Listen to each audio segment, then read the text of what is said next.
100 रोटी वाला ससुराल। सुनो जी, मुझे तो शीतल की बड़ी फिक्र रहती है। उसका ध्यान तो बस घर के बाहर दोस्तों के साथ घूमने फिरने में ही रहता है। उसे कुछ बोलो तो एक नहीं सुनती। मैं तो कहती हूँ इसकी जल्दी शादी वादी करवा दो, वरना लड़की हाथ से निकल जाएगी। तुमसे ज़्यादा चिंता है मुझे शीतल की शादी की। कल ही वो रामपुर वाले मौसा जी को फ़ोन भी किया था। बता रहे थे एक लड़का है नज़र में। उनका अपना घर है और लड़का भी अच्छा है। अरे तो फिर बस बात चलाओ ना, एक बार देखे तो सही लड़का और घर बार कैसा है। कौन से लड़की की बात चल रही है यहाँ? तुम्हारी शादी की बात चल रही है बेटी। अब तुम्हारी शादी की उम्र हो रही है तो लड़का तो देखना पड़ेगा ना। उफ़ो, मुझे अभी नहीं करनी शादी वादी। ये तो मेरे खेलने कूदने के दिन है। बहुत खेल कूद ली तुम, अब घर के काम धाम सीखने की कोशिश करो, समझी? ससुराल जाकर हमारी नाक मत कटवा देना। सब्जी काटनी तो आती नहीं इसको, तो नाक ही कटवाएगी। अरे मैं इसे शादी तक अच्छे से सब सिखा दूंगी। आप तो बस उस लड़के से इसकी शादी के बाद चलवाओ। कुछ दिनों बाद कुणाल और उसकी माँ शीतल को देखने घर आते हैं। कुणाल दिखने में बड़ा ही स्मार्ट होता है। शीतल तो उसे देखती ही रह जाती है।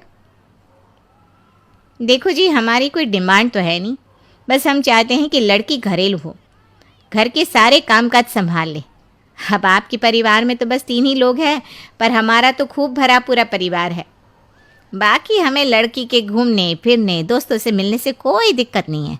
घर का काम करने के बाद जो चाहे सो करे।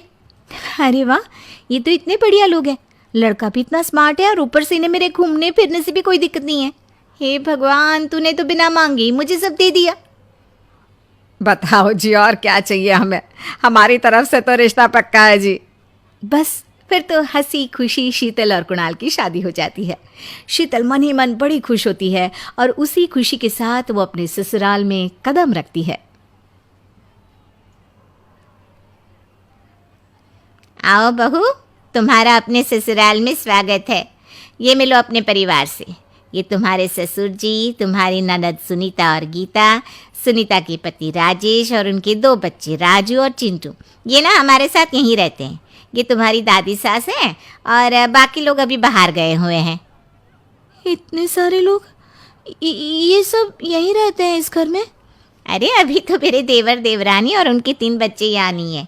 उसके मायके में भी शादी थी ना, तो बस वहीं गई है। कल तक आ जाएंगे। हे भगवान, ये घर है या धर्मशाला? ये सब एक साथ इस घर में कैसे रहते हैं? मुझे तो पता ही नहीं था इनका इतना बड़ा परिवार है। अब समझी कि कोई डिमांड क्यों नहीं की इन्होंने। ये सब चाल चले मेरे साथ। अरे बहू, खड़े खड़े क्या सोच रही हो? चलो अपने कमरे में जाकर आराम करो। जी माँ जी। अगले दिन शीतल का ससुराल में पहला दिन होता है।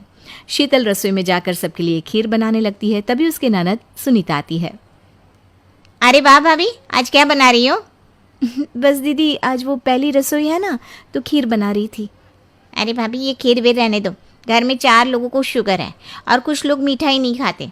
आप ना सीधा खाना ही बना दो। क्या फ़र्क पड़ता है मीठा बने या नमकीन? बस बहू के हाथ की पहली रसोई होनी चाहिए ना। जी दीदी, तो फिर मैं खाना ही बना देती हूँ। आप बता दो खाने में क्या बनेगा? बस सिंपल सी कोई सब्जी बना दो, जैसे आलू गोभी या आलू मटर, और उसके साथ रोटियां सेक दो। हमारे परिवार में अब तुम्हें मिलाकर पूरे 20 लोग हो गए हैं। 15 बड़े और 5 बच्चे। बड़ों की 6-6 और बच्चों की 2-2 के हिसाब से रोटी बना देना। चलो मैं चलती हूँ, सब देख लेना। हाँ, बड़ों की 6-6 रोटी मतलब कि 15 लोगों की 90 रोटियाँ, और बच्चों की 2-2 रोटी मतलब 5 बच्चों की 10 रोटियाँ। 90 और 10 मतलब कुल मिलाकर 100 रोटियाँ। हाय, मैं तो मर गई। 100 रोटी अकेले कैसे बनाऊंगी? माँ, ये तुमने मेरी शादी कहाँ कर दी? शादी से पहले तो मैंने कभी 4 रोटी से ज़्यादा नहीं बनाई। शीतल एक बड़ी सी परात में 100 लोगों के हिसाब से आटा निकालती है और उसे गूंथना शुरू करती है। आटा गूंथते गूंथते शीतल के पसीने छूट जाते हैं। उसके बाद बारी आती है रोटी बनाने की। शीतल एक एक करके रोटी बनाना शुरू करती है और 10 रोटी बनाते ही अपनी कमर पकड़ लेती है। हाय, मैं मर गई। मेरी कमर टूट गई खड़े खड़े, और ऊपर से इतनी गर्मी। मैं 100 रोटियाँ कैसे बनाऊंगी? अरे भाभी, सब बाहर रोटियों का इंतजार कर रहे हैं। ज़रा जल्दी जल्दी रोटी सेक दो। सब